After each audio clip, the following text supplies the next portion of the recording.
Hi, thanks for joining me. I was thinking back to school days and wondered if you ever felt an outsider at school. I can't say I ever thought about it really at that time. Maybe that's a sign that I wasn't an outsider, but I wasn't an insider really either. I was never part of the elite intellectual academic set. I was never offered the chance to do these extra exams that you could do. To get more grades and look even better on your CV. I was never in the football rugby set, never in any of the teams. There were guys who were always in the first teams. I was never cool. I'm not sure we really thought about that either in those days, but I was never cool. I played chess. I mean, what hope was there for me? Well, I don't know if you've ever thought about that.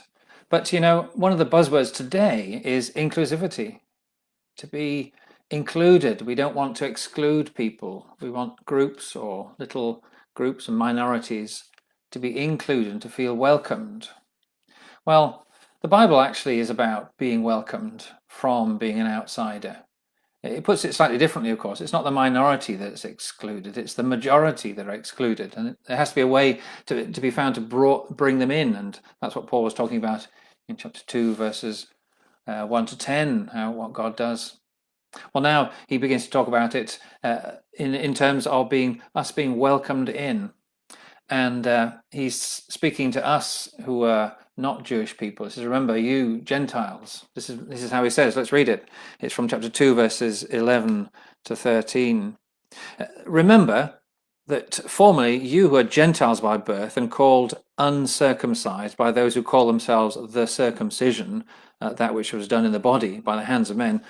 Remember that at that time you were separate from Christ, excluded from citizenship in Israel, and foreigners to the covenants of the promise, without hope and without God in the world.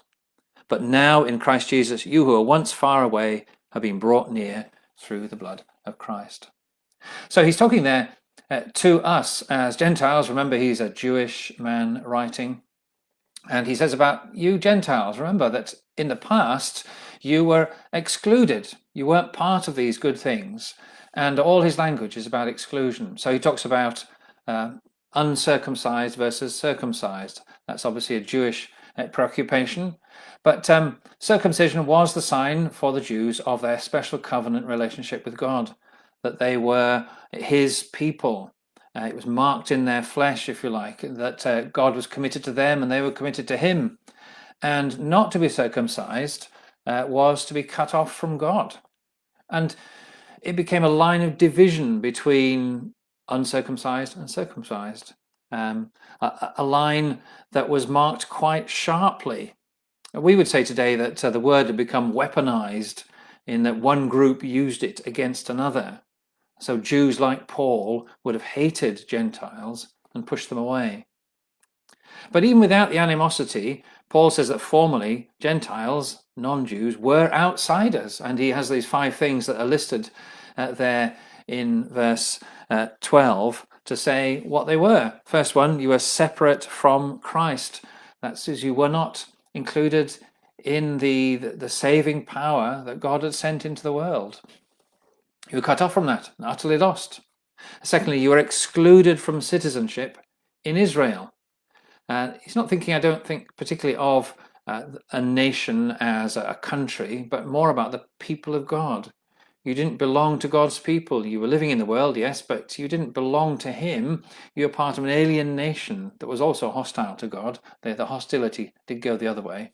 So you're excluded from that citizenship to belong to God's people. And that meant you were, thirdly, foreigners to the covenants of promise.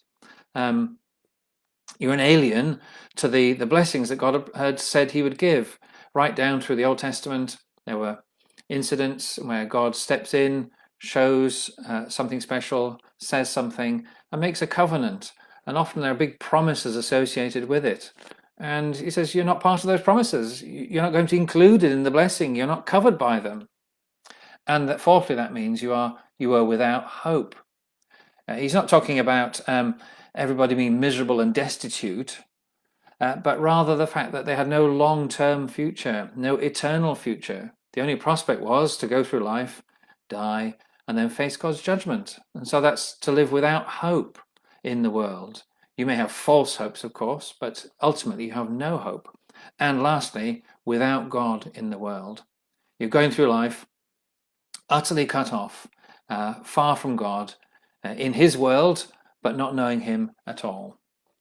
And those 5 things he lists are markers of that exclusion that people experienced in relation to God, cut off from him. Maybe as you look back, you can see some of those in your own life, what you felt about God, what you felt about salvation, what you felt about your purpose in the world. Maybe some of those just resonate with you. Maybe God was distant, or you felt personally that you were without hope. There was no point in life, and you felt excluded from the good things that the Bible talked about. Actually, maybe that's not how you feel now. We're all cut off from each other in lots of different ways at the moment. Maybe you do feel that emptiness. Well, the gospel is about being welcomed in. And if you're a Christian, you have found that. And those things that you felt have been changed by the presence of Christ and his salvation. If you do feel that alienation now, you need to understand that it's coming to Christ. The first one was to be separate from Christ and all of God's purposes. Well, you need to come to him. The church isn't always very good at expressing that. Even the New Testament has examples of the ways in which Christians struggled to include one another when they should. But you know what? I certainly remember for myself that when I became a Christian, first time going to Christian Union, I sat down with people I'd never met before and felt at home. The heart of the message is, well, come on in. That's what it's about.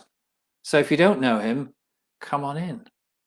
And you'll see how it's brought about as we go through more of it tomorrow.